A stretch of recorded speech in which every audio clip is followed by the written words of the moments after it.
Alors maintenant, on va voir les anecdotes sur l'amour est dans le nez et c'est la vérité qui compte.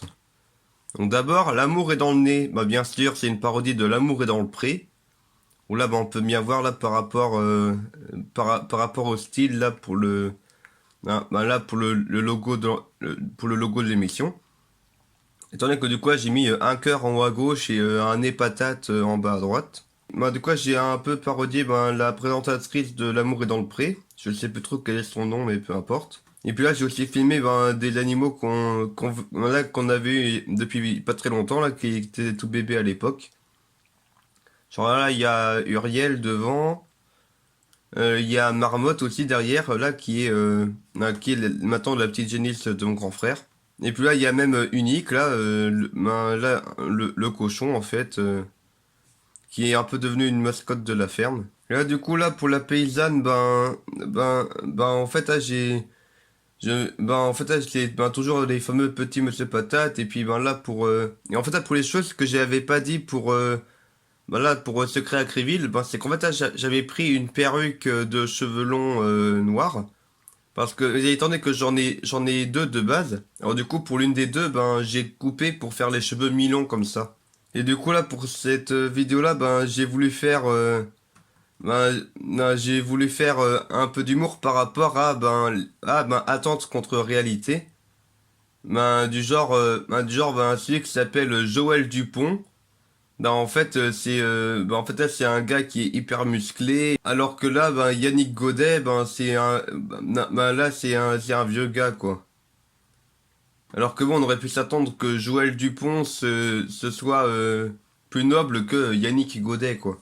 Et du coup et en fait là je les ai fait habiller dans des habits qui font un peu ferme. Et puis dont les couleurs correspondent au personnage, genre en poussin jaune pour celui qui est blond et en âne pour celui qui est gris. En fait, là, l'humour récurrent de cette vidéo-là, c'est qu'en fait, c'est qu'en fait, alors que le blond musclé et la fermière sont plutôt jeunes et du coup peuvent faire des trucs de jeunes et tout. En fin de compte, on passe plus de temps à regarder le vieux papy là qui marche tout lentement pour aller à tel ou tel endroit. Du coup, je trouve ça marrant le contraste. Et en fait, là, j'ai vraiment dessiné une sorte de portrait du cochon lorsqu'il était petite. Et puis là, ce que je trouve marrant avec cette posture là, c'est que ça fait vraiment genre cuisse de grenouille quoi, genre bien écarté comme ça. Et en fait là en fait là pour là pour faire genre le papy il est là il s'est perdu dehors la nuit. En fait là je m'étais filmé en plein jour bien sûr. Et puis là j'ai fait du coup effet bleuté, luminosité plus basse et aussi des petits bruits de grillons et tout pour vraiment que l'on croit que c'est la nuit alors que pas du tout. Et en fait là pour cette vidéo là j'ai aussi fait un sorte de soutif en carton, parce que je ne porterai pas de soutien-gorge pour des vidéos. Et là, pour le papy, je me suis dit, vu qu'il sert pas à grand chose, allez hop, crise cardiaque et il meurt. Et du coup, là, c'est genre, là, le mari. En fait, là, j'ai voulu faire un peu de blague sur le fait que, en fait, la femme a perdu son mari il y a X temps. Alors qu'en fait, et du coup, on fait penser qu'il était mort, alors qu'en fait, non, c'est juste que, elle savait plus où il était. Du coup, elle était enfermée aux toilettes sèches, il est mort. Et là, il y a quand même le maître nageur là qui lui fait un massage cardiaque là, en rythme. Et ça sert à rien. Et puis à la fin, il se barre, simplement parce que je voulais faire un autre gag sur les attentes. Genre, il a dit, oh là là, vous êtes une très vilaine fille. Allez, comptez jusqu'à 10 en fermant les yeux. Et que hop, il se barre en fait. Alors maintenant, c'est la vérité qui compte. C'est une parodie de je sais plus trop quelle émission. C'est La Vérité Vraie ou un truc du genre.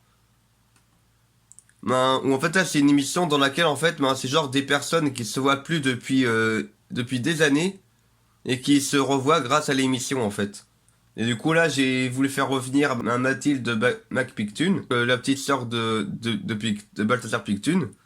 Étant donné qu'en fait là je voulais là qu'ils se réconcilient, qu'il y ait un peu une histoire de rédemption par rapport à ce qu'on a pu voir dans la jeunesse de Pictune. Et du coup ça fait que j'ai même fait une petite séance de photos d'archives là pour revoir l'essentiel des aventures de Picsou et comment est-ce qu'il s'est séparé de sa famille.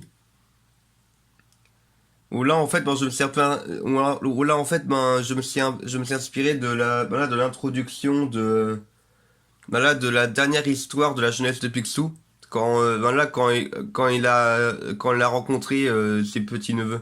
Du coup voilà bien sûr donc pour sa vérité qui compte ben évidemment la petite sœur de Picsou accepte ses excuses et le pardonne parce que ça fait si longtemps qu'ils ne se sont pas vus. Du coup voilà ben là c'est en fait là si j'ai voulu que Mathilda retrouve son frère, ben, c'est simplement en inspiration de l'une des aventures de Don Rosa là où en fait ben il renoue des liens. Et puis j'ai fini avec un teasing d'une aventure post-mortem de Pictune où en gros c'est genre Ronald et les autres qui vont faire une aventure, la toute dernière qui a été organisée par leur tonton.